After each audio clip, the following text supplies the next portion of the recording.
Hello friends, तो आज की वीडियो में हम बात करने जा रहे हैं लूप्स के बारे में। तो जो सी प्रोग्रामिंग है इसके अंदर हमारे पास तीन टाइप्स के लूप हैं। तो सबसे पहला जो लूप है वो है व्हाइल, दूसरा है हमारे पास डू व्हाइल और तीसरा जो है वो हमारे पास है फॉर लूप। तो हमारे पास टोटल 3 तरीके के लूप्स हैं और इन तीनों तरीकों में जो लूपिंग जो वर्ड आ रहा है उसका क्या मतलब है, सबसे पहले हम ये समझते हैं। तो लूप्स का मतलब ये है कि हम क्या है, एक प्रोग्राम को जब हमको मल्टीपल टाइम्स चलाना है तो उसके लिए हम लूप्स का इस्तेमाल करते हैं। कंडीशनल स्टेटमेंट्स के अंदर हमको जब फ्लो चेंज करना होता है प्रोग्राम का तब हम कंडीशनल स्टेटमेंट्स का इस्तेमाल करते हैं, लेकिन जब हमें एक प्रोग्राम को मल्टीपल टाइम्स रन कराना है तो उस केस के लिए हम लूप्स का इस्तेमाल करते हैं। तो हमारे पास 3 तरीके के लूप्स हैं, while loop, do while loop और फॉर लूप। देखिए, मल्टीपल अगर एक ही प्रोग्राम को मल्टीपल टाइम्स चलाना है तो उसका एक और तरीका है कि हम उस प्रोग्राम को क्यों ना मल्टीपल टाइम्स लिख लें, लेकिन ये जो काम है काफी ज्यादा टिपिकल है, क्योंकि एक प्रोग्राम को यदि हमें 1000 बार चलाना है, 1000 बार चलाना है, तो ऐसा थोड़ी है उसे 1000 बार लिखेंगे। ठीक, तो पहली परेशानी तो हमारे साथ यह है कि उसे कब तक लिखेंगे। दूसरी चीज, डिबगिंग करना काफी मुश्किल हो जाता है ऐसे प्रोग्राम का, क्योंकि उसके अंदर काफी ज्यादा लाइन हो जाएंगी कोड्स की। तो जितनी ज्यादा लाइन हम इंक्रीज करेंगे उतना ज्यादा परेशानी आएगी उसके अंदर प्रॉब्लम्स को फाइंड आउट करने के लिए। तो इसीलिए हम लूप्स का इस्तेमाल करते हैं, जिससे हम कोड को छोटा करते हैं और एक प्रोग्राम को मल्टीपल टाइम्स चलाते हैं। तो सबसे पहले हम क्या कर रहे हैं, हम एक लूप बना रहे हैं, व्हाइल लूप। और व्हाइल लूप के जरिए हम क्या करेंगे, n नंबर का जो प्रिंट है वो स्क्रीन पर प्रिंट लाएंगे। तो n नंबर्स को हमको कैसे प्रिंट करना है स्क्रीन पर, उसके लिए हम व्हाइल लूप का इस्तेमाल करेंगे। तो सबसे पहले हम करते हैं n नंबर्स। तो वो n नंबर हमको मालूम होना चाहिए कि वो नंबर n क्या है। तो उसके लिए हम सबसे पहले इंट n बनाएंगे और इंट n के बाद यूजर को कमांड देंगे कि इस n के अंदर कोई वैल्यू फीड करो। तो हम लिखेंगे एंटर द नंबर।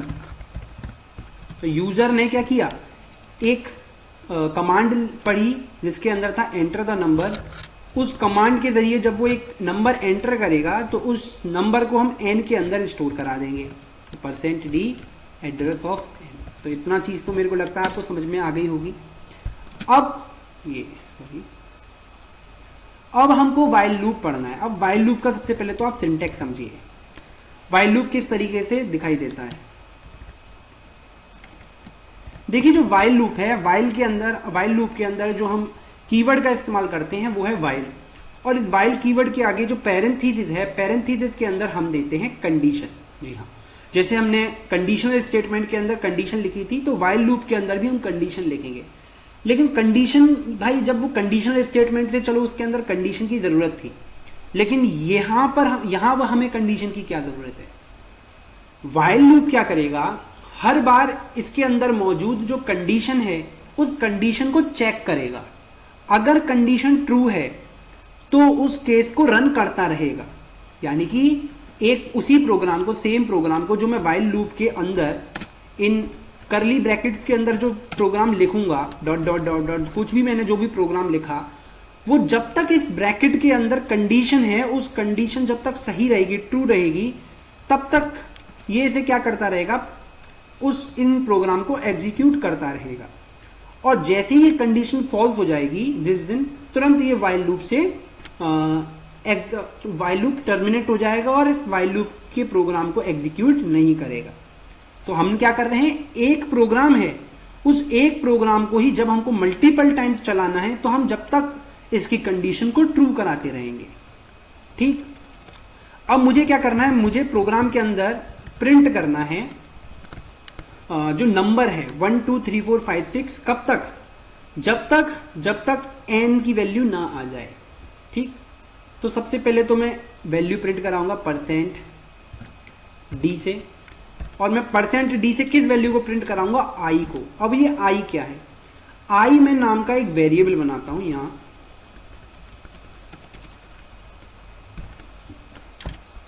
ठीक, i नाम का एक वेरिएबल बनाया और इस i नाम के वेरिएबल का जो इनिशियलाइजेशन है वो मैंने 1 से कर दिया।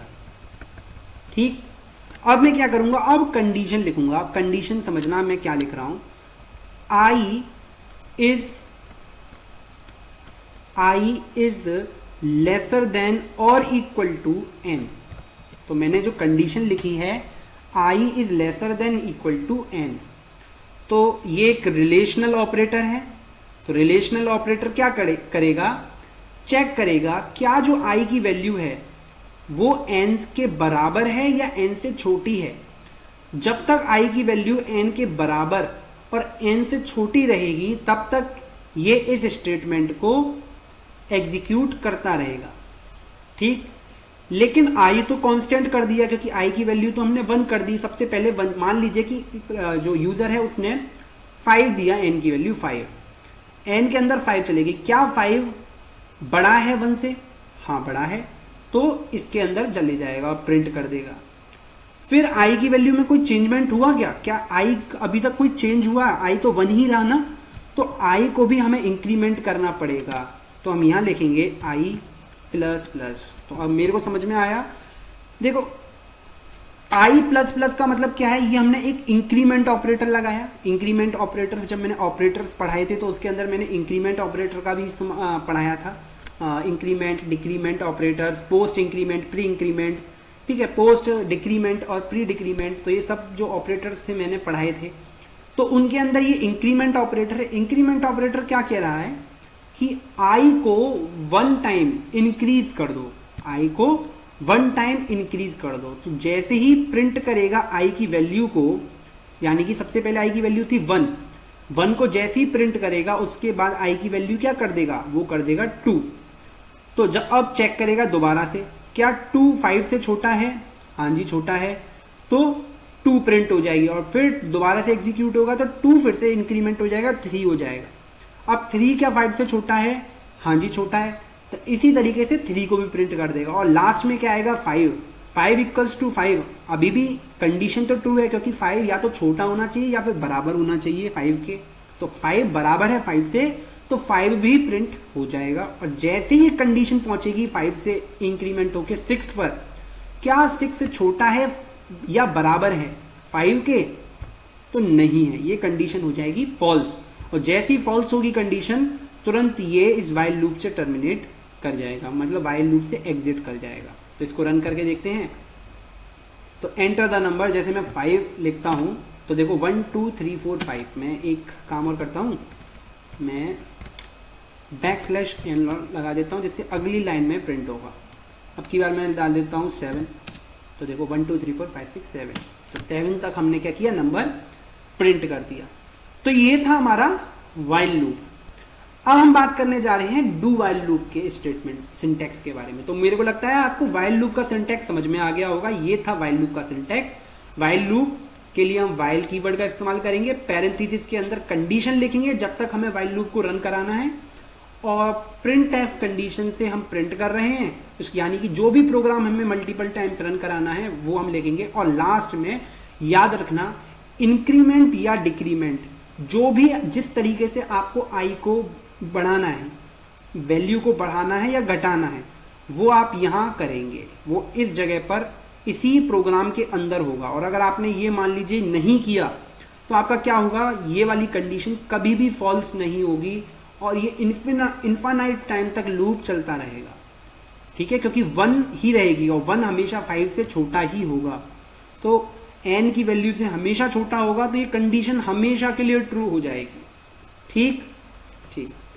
अब हम बात करने जा रहे हैं डू वाइल लूप के लिए। तो डू वाइल लूप का सिंटैक्स बहुत सिमिलर है। सबसे पहले हम कीवर्ड का इस्तेमाल करते हैं डू, और हम जो ये ब्रैकेट है, ये जो करली ब्रैकेट्स हैं, इन करली ब्रैकेट्स के बाहर हम वाइल स्टेटमेंट का इस्तेमाल करते हैं और इसके पैरेंथेसिस में हम कंडीशन लिखते हैं, वही कंडीशन लिख देते हैं n और i is lesser than n equals to. अब यहां पर हमने ये कंडीशन। अब डू वाइल और वाइल के अंदर अंतर क्या है मैं समझाता हूं। डू वाइल कंडीशन के अंदर क्या होगा, प्रोग्राम यहां से फ्लो आएगा डू, तो वो देखेगा हमें करना है, तो प्रोग्राम को वो एग्जीक्यूट करेगा और एग्जीक्यूट करने के बाद वो कंडीशन को चेक करेगा। तो सबसे पहले क्या हो रहा है यहां पर, सबसे पहले प्रोग्राम चल रहा है और उसके बाद कंडीशन चेक की जा रही है। अगर कंडीशन ट्रू हुई तो दोबारा से ये लूप दोबारा चलेगा, और कंडीशन अगर फॉल्स हो गई तो ये वाइल लूप दोबारा से एग्जीक्यूट डू वाइल को नहीं करने देगा, मतलब डू पे कंडीशन पे दोबारा से नहीं पहुंचाएगा। वाइल के अंदर क्या हो रहा था, वाइल के अंदर सबसे पहले कंडीशन चेक हो रही थी। ऊपर वाइल था तो पहले कंडीशन चेक हो रही थी, और अगर कंडीशन ट्रू हो रही थी तब वो प्रिंट और इस वाले करली ब्रैकेट्स के अंदर जा रहा था। अगर कंडीशन पहले ही टाइम पे फॉल्स हो गई तो ये अंदर नहीं जा रहा था।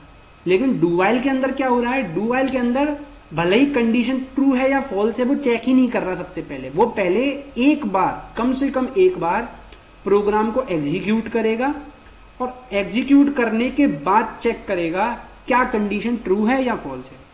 तो वाइल लूप के अंदर क्या होता है, जो मिनिमम केस है वो 0 है, यानी कि एक भी बार प्रोग्राम न चले ऐसी कंडीशन हो सकती है। ऐसा अगर पहली ही कंडीशन हमारी फॉल्स हो गई तो वो दोबारा वो रन नहीं करेगा वाइल लूप। लेकिन डू वाइल के अंदर ये है मिनिमम एक बार तो वो प्रोग्राम को एग्जीक्यूट करेगा, मिनिमम एक बार। भले ही कंडीशन पहली बार में ही फॉल्स आ रही है, फॉल्स कंडीशन को चेक बाद में करेगा, पहले वो एक बार प्रोग्राम को चलाएगा। तो this is the difference between while and do while loop.